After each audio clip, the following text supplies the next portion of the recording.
Barack Obama is an American politician and attorney who served as the 44th President of the United States of America from 2009 to 2017.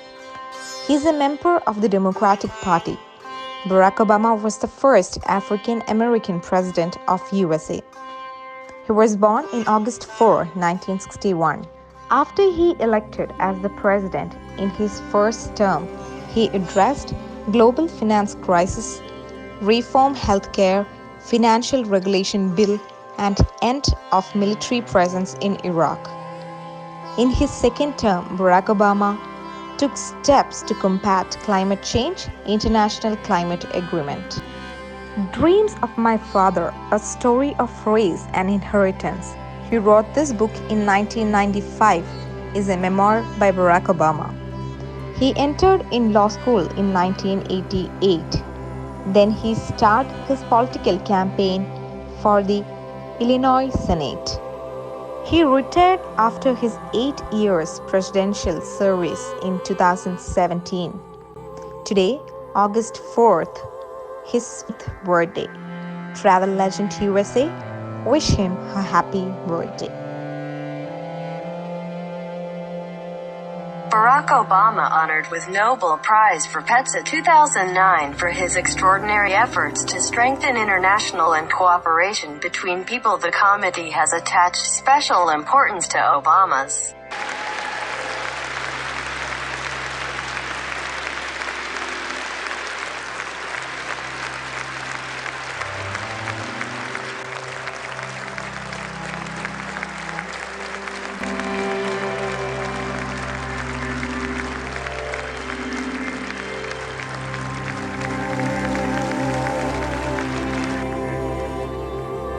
Majesties, Royal Highnesses, distinguished members of the Norwegian Nobel Committee, citizens of America, and citizens of the world.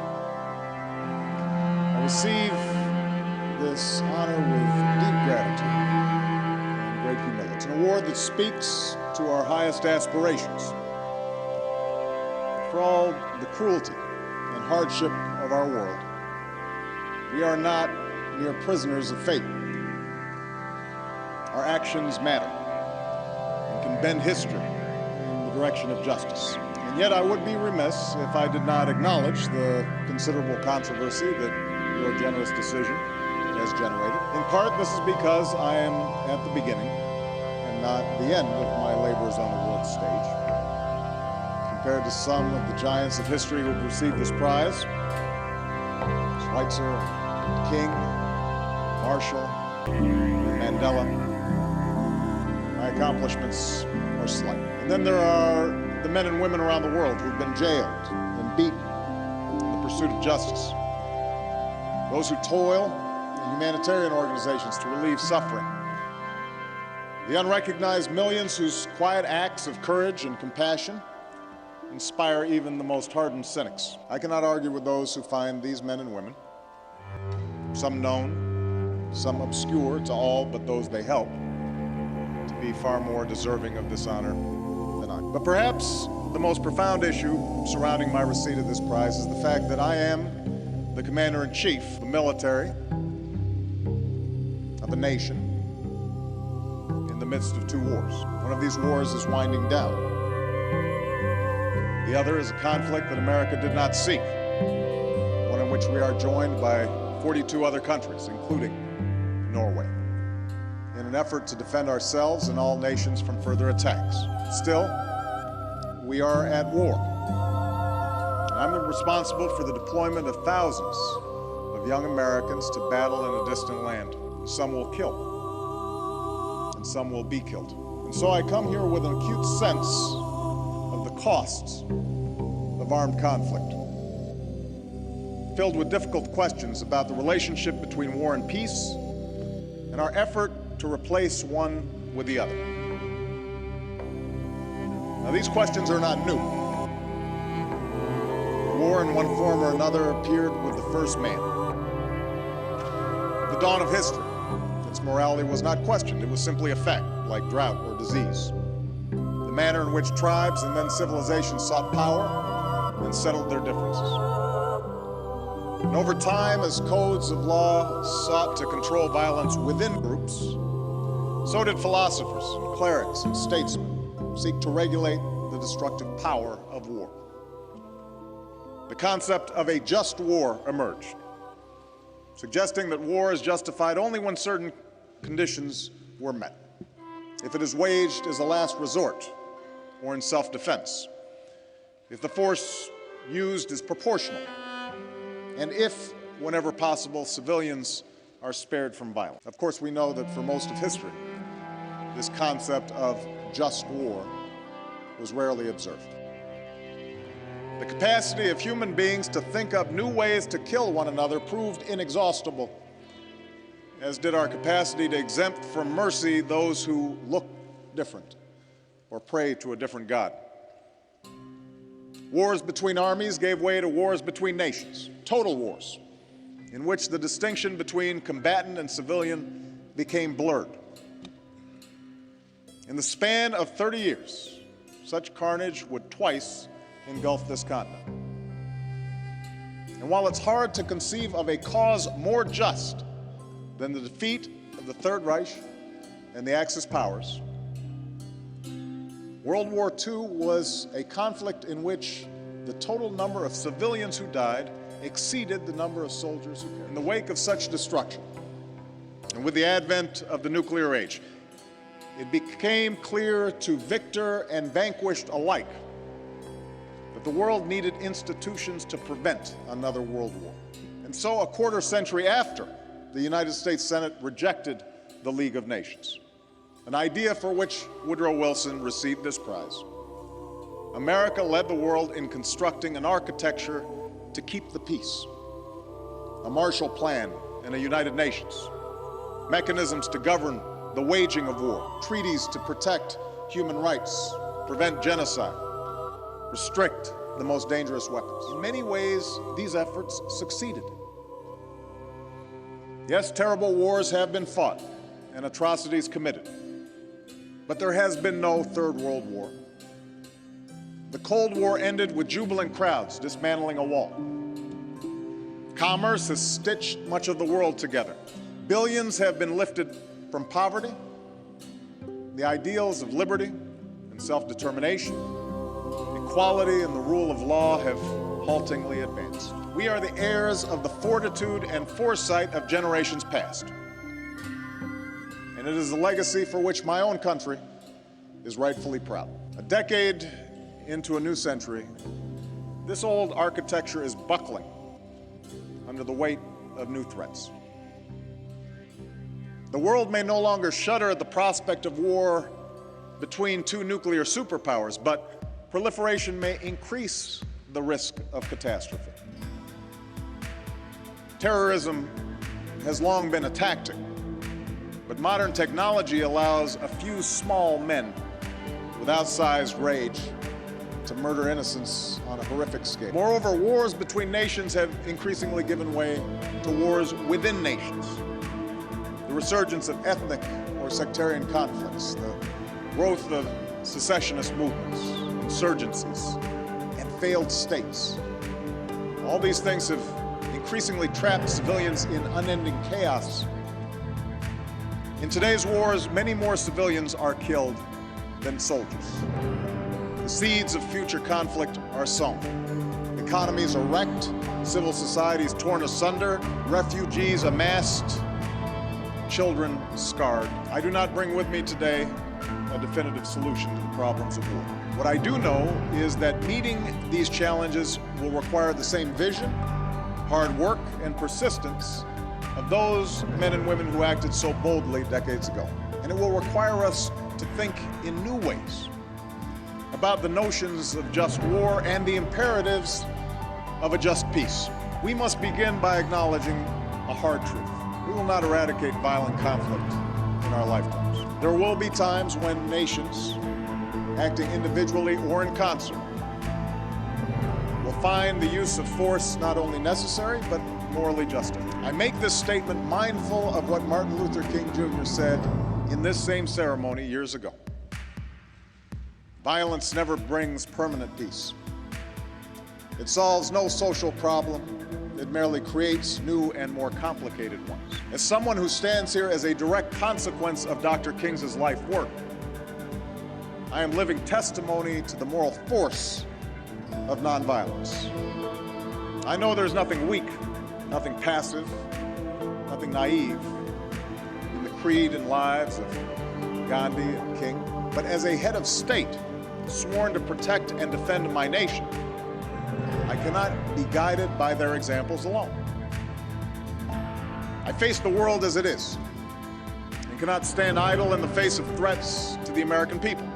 But make no mistake, evil does exist in the world. The nonviolent movement could not have halted Hitler's armies. Negotiations cannot convince Al-Qaeda's leaders to lay down their arms.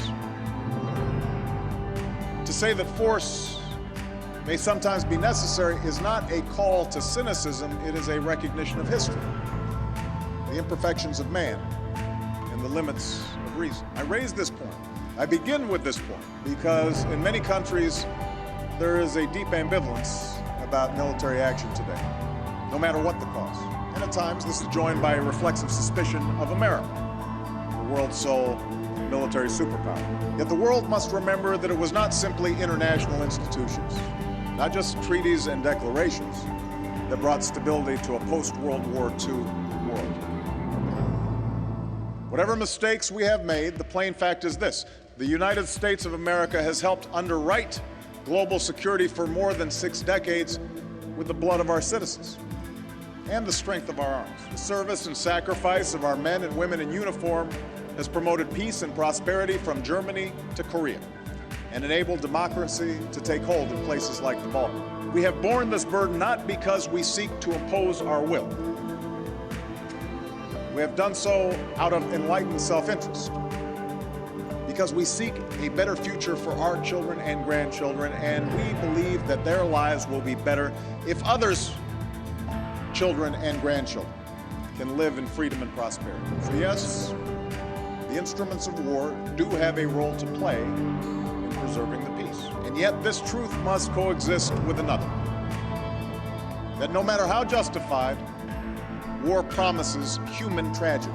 The soldier's courage and sacrifice is full of glory, expressing devotion to country, to cause, to comrades in arms. But war itself is never glorious, and we must never trumpet it as such. So part of our challenge is reconciling these two seemingly irreconcilable truths: that war is sometimes necessary, and war, at some level, is an expression of human folly. Concretely, we must direct our effort to the task that President Kennedy called for long ago. Let us focus, he said, on a more practical, more attainable peace, based not on a sudden revolution in human nature, but on a gradual evolution in human institutions. A gradual evolution of human institutions.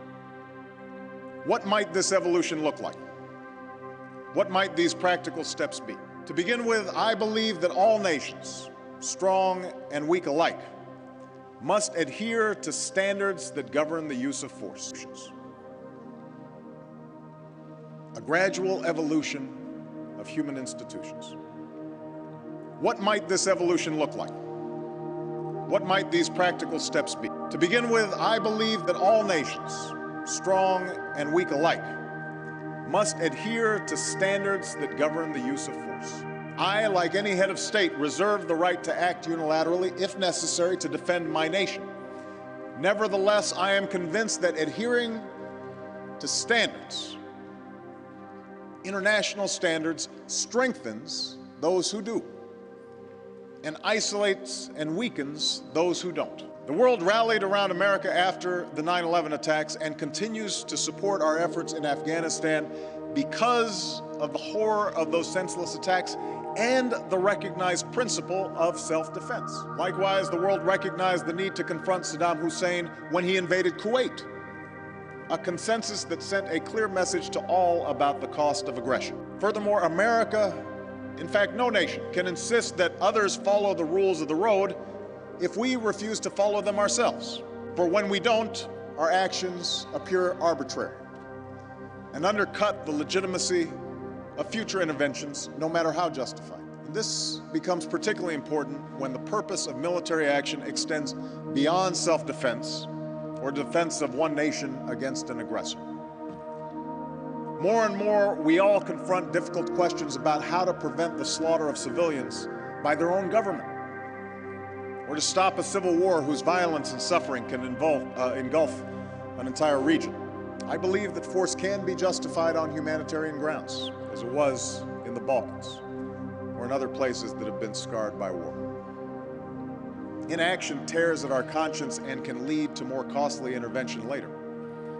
That's why all responsible nations must embrace the role that militaries with a clear mandate can play to keep the peace. America's commitment to global security will never waver, but in a world in which threats are more diffuse and missions more complex, America cannot act alone. America alone cannot secure the peace. This is true in Afghanistan.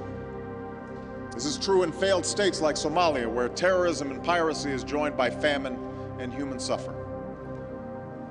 And sadly, it will continue to be true in unstable regions for years to come. The leaders and soldiers of NATO countries and other friends and allies demonstrate this truth through the capacity and courage they've shown in Afghanistan. But in many countries, there is a disconnect between the efforts of those who serve and the ambivalence of the broader public. I understand why war is not popular, but I also know this: the belief that peace is desirable is rarely enough to achieve it. Peace requires responsibility. Peace entails sacrifice. That's why NATO continues to be indispensable. That's why we must strengthen UN and regional peacekeeping and not leave the task to a few countries. That's why we honor those who return home from peacekeeping and training abroad, to Oslo and Rome, to Ottawa and Sydney, to Dhaka and Kigali. We honor them not as makers of war, but as wagers of peace. Let me make one final point about the use of force. Even as we make difficult decisions about going to war, we must also think clearly about how we fight it. The Nobel Committee recognized this truth in awarding its first prize for peace to Henry Dunant, the founder of the Red Cross and a driving force behind the Geneva Conventions. Where force is necessary, we have a moral and strategic interest in binding ourselves to certain rules of conduct. And even as we confront a vicious adversary that abides by no rules, I believe the United States of America must remain a standard bearer in the conduct of war. That is what makes us different from those whom we fight. That is a source of our strength. That is why I prohibited torture. That is why I ordered the prison at Guantanamo Bay closed. And that is why I have reaffirmed America's commitment to abide by the Geneva Conventions. We lose ourselves when we compromise the very ideals that we fight to defend. And we honor those ideals by upholding them, not when it's easy, but when it is hard. I've spoken at some length to the question that must weigh on our minds and our hearts as we choose to wage war. But let me now turn to our effort to avoid such tragic choices and speak of three ways that we can build a just and lasting peace. In dealing with those nations that break rules and laws, I believe that we must develop alternatives to violence that are tough enough to actually change behavior. For if we want a lasting peace, then the words of the international community must mean something. Those regimes that break the rules must be held accountable. Sanctions must exact a real price. Intransigence must be met with increased pressure, and such pressure exists only when the world stands together as one. One urgent example is the effort to prevent the spread of nuclear weapons and to seek a world without them. In the middle of the last century, nations agreed to be bound by a treaty whose bargain is clear. All will have access to peaceful nuclear power. Those without nuclear weapons will forsake them, and those with nuclear weapons will work towards disarmament. But it's also incumbent upon all of us to insist that nations like Iran and North Korea do not game the system. The same principle applies to those who violate international laws by brutalizing their own people. When there is genocide in Darfur, systematic rape in Congo, repression in Burma, there must be consequences. This brings me to a second point: the nature of the peace that we seek. For peace is not merely the absence of visible conflict, only a just peace based on the inherent rights and dignity of every individual can truly be lasting. I reject these choices. I believe that peace is unstable where citizens are denied the right to speak freely or worship as they please, choose their own leaders, or assemble without fear. Pent-up grievances fester, and the suppression of tribal and religious identity can lead to violence. We also know that the opposite is true. Only when Europe became free did it finally find peace. America has never fought a war against a democracy, and our closest friends are governments that protect the rights of their citizens. No matter how callously defined, neither America's interests nor the world's are served by the denial of human aspiration. It is telling that the leaders of these governments fear the aspirations of their own people more than the power of any other nation. And it is the responsibility of all free people and free nations to make clear that these movements of hope and history. Let me also say this: the promotion of human rights cannot be about exhortation alone. At times, it must be coupled with painstaking diplomacy. I know that engagement with repressive regimes lacks the satisfying purity of indignation, but I also know that sanctions without outreach, condemnation without discussion, can carry forward only a crippling status quo. No repressive regime can move down a new path unless it has the choice of an open door. In light of the Cultural Revolution's horrors, Nixon's meeting with Mao appeared inexcusable. And yet it surely helped set China on a path where millions of its citizens have been lifted from poverty and connected to open society. Pope John Paul's engagement with Poland created space not just for the Catholic Church, but for labor leaders like Lech Walesa. Ronald Reagan's efforts on arms control and embrace of perestroika not only improved relations with the Soviet Union, but empowered dissidents throughout Eastern Europe. There's no simple formula here, but we must try as best we can to balance isolation and engagement, pressure and incentives, so that human rights and dignity are advanced over time. Third, a just peace includes not only civil and political rights, it must encompass economic security and opportunity. For true peace is not just freedom from fear, but freedom from want. It is undoubtedly true that development rarely takes root without security. It is also true that security does not exist where human beings do not have access to enough food or clean water or the medicine and shelter they need to survive. It does not exist where children can't aspire to a decent education or a job that supports a family. The absence of hope can rot a society from within. And that's why helping farmers feed their own people or nations educate their children and care for the sick is not mere charity. It's also why the world must come together to confront climate change. There's little scientific dispute that if we do nothing, we will face more drought, more famine, more mass displacement, all of which will fuel more conflict for decades. For this reason, it's not merely scientists and environmental activists who call for swift and forceful action.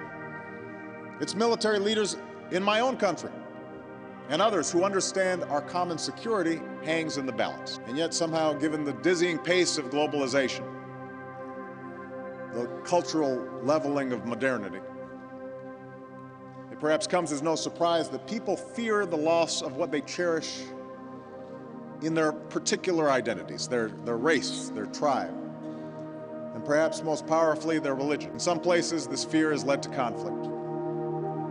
At times, it even feels like we're moving backwards. You see it in the Middle East as the conflict between Arabs and Jews seems to harden. We see it in nations that are torn asunder by tribal lines.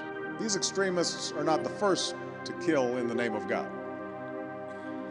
The cruelties of the Crusades are amply recorded. But they remind us that no holy war can ever be a just war. For if you truly believe that you are carrying out divine will, then there is no need for restraint. No need to spare the pregnant mother, or the medic, or the Red Cross worker, or even a person of one's own faith. Such a warped view of religion is not just incompatible with the concept of peace, for the one rule that lies at the heart of every major religion is that we do unto others as we would have them do unto us. But we do not have to think that human nature is perfect for us to still believe that the human condition can be perfected. Their fundamental faith in human progress, that must always be the North Star that guides us on our journey. If we dismiss it as silly or naive, if we divorce it from the decisions that we make on issues of war and peace, then we lose what's best about humanity. We lose our sense of possibility. We lose our moral compass. Like generations have before us, we must reject that future. As Dr. King said at this occasion so many years ago, I refuse to accept despair as the final response to the ambiguities of history. I refuse to accept the idea that the isness of man's present condition makes him morally incapable of reaching up for the eternal oughtness that forever confronts him. Let us reach for the world that ought to be, that spark of the divine that still steers within each of our souls. Somewhere today, in the here and now, in the world as it is, a soldier sees he's outgunned but stands firm to keep the peace. Somewhere today, in this world, a young protester awaits the brutality of her government, but has the courage to march on. Somewhere today, a mother facing punishing poverty still takes the time to teach her child, scrapes together what few coins she has to send that child to school, because she believes that a cruel world still has a place for that child's dreams. We can do that, for that is the story of human progress. That's the hope of all the world. And at this moment of challenge, that must be our work here on earth. Thank you very much.